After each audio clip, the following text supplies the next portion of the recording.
Hello students, welcome back to the channel. चलिए आज का टॉपिक स्टार्ट करते हैं। आज हम लोग चैप्टर 1 को बिल्कुल ख़त्म कर देंगे।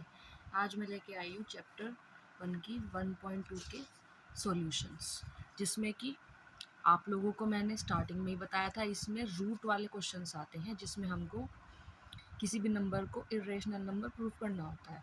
तो स्टार्टिंग वही रहेगी कि हम इस क्वेश्चन को कॉन्ट्राडिक्शन से सॉल्व करेंगे, जहाँ पे हम सपोज करते हैं कि जो हमें चाहिए होता है उसका एकदम एकदम अपोजिट आप लेके चलते हो। जैसे हमने लिखा है कि we will prove this by contradiction. Let us suppose that √2 is a rational number. अब इरेशनल प्रूफ करना है, इसलिए रेशनल हमने मान के चले। अब रेशनल नंबर वो होते हैं जो a/b की फॉर्म में लिखे होते हैं, जहाँ a और b हमारे क्या होते हैं, कोप्राइम नंबर्स। अब कोप्राइम नंबर्स दो वो नंबर्स होते हैं जिनमें कॉमन फैक्टर 1 ही हो सिर्फ। फिर नेक्स्ट स्टेप में दोनों की स्क्वायरिंग कर लेंगे, लेफ्ट साइड और राइट साइड की। यहाँ तो 5 आ जाएगा और यहाँ आ जाएगा a² / b²। अब ये जो b² है ये इधर जाके मल्टीप्लाई में हो जाएगा, तो 5b² = a²। अब यहाँ एक चीज़ आती है कि यह आ जाएगा इसके बाद b² = a²/5। मतलब जो 5 है ये इस a² को डिवाइड करता है। कल भी मैंने बताया था कि अगर कोई नंबर, मतलब एग्जांपल यहाँ तो 5 है, कोई भी नंबर अगर a² को डिवाइड करेगा तो a को भी करेगा। तो हमने ये जो फर्स्ट लिखी है 5b² = a², इसे तो आप फर्स्ट कह दोगे और 5 डिवाइड्स a को बोल दोगे सेकेंड।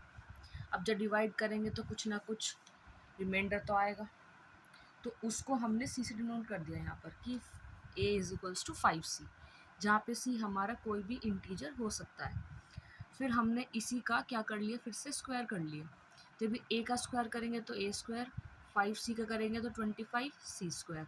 अब इक्वेशन फर्स्ट में a² की वैल्यू है तो हमने उसको यहाँ पुट कर लिया। हमने क्या कहा, putting the value of a² from first. a² से हमने वैल्यू पुट कर ली फर्स्ट इक्वेशन से, तो a² की जगह पर आ जाएगा 5b² = 25c²। अब 5 से 5 टाइम्स ही कट जाएगा तो b² = 5c² हो गया। अब फिर वही चीज़ आ गई, यहाँ पे क्या आ गई, इसे लिख सकते हैं हम c² = b²/5।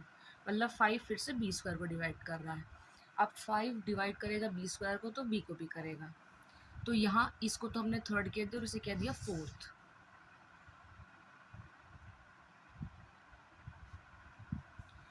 फिर हमने क्या देखा सेकंड और फोर्थ से कि a और b के पास एटलीस्ट 5 तो कॉमन फैक्टर है। कैसे कि a यहाँ भी डिवाइड कर 5 डिवाइड a को भी कर रहा है और 5 b को भी कर रहा है, तो दोनों का कॉमन फैक्टर हमारा 5 तो आ ही रहा है।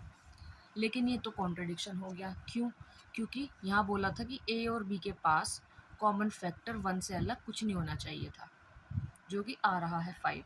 तो इसका मतलब जो हमने एजम्पशन किया था वो गलत है, √5 हमारा इरेशनल है। अब इसको ही आगे बढ़ाएंगे क्वेश्चन को कि 3 + 2√5 इरेशनल प्रूफ करना है। अब देखो यहाँ तो ये दोनों अलग अलग क्वेश्चन थे, बट अगर आपको एग्जाम में मिलेगा, अब वहाँ पे डायरेक्ट आपको ये लिख के देगा कि आपको इसे इरेशनल प्रूफ करना है, तो उसमें आप फर्स्ट स्टेप ये करोगे, पहले √5 को दिखाओगे। क्योंकि मैथ्स में हम यही करते हैं, जो भी चीज़ हमें दी होती है उसी के रिस्पेक्ट में हम लोग आगे बढ़ते हैं। अब जब तक हमें √5 के बारे में प्रॉपरली नहीं पता है कि वो इरेशनल है या नहीं, तो हम उसको कैसे मान सकते हैं। तो इसीलिए पहले √5 को इरेशनल प्रूफ करना पड़ेगा, फिर बाद में पूरा नंबर लोगे, जबकि √5 हम यहाँ कर चुके हैं, इसलिए मैं आगे बताती हूँ। फिर आगे की जो लाइन है वो ऐसे लिखी जाएगी, फिर अपना वही स्टार्ट हो जाएगा 3 + 2√5 = a/b, जहाँ a और b को प्राइम है। अब ये जो 3 है ये इधर भेज देंगे माइनस में, तो इससे क्या हो जाएगा a/b - 3।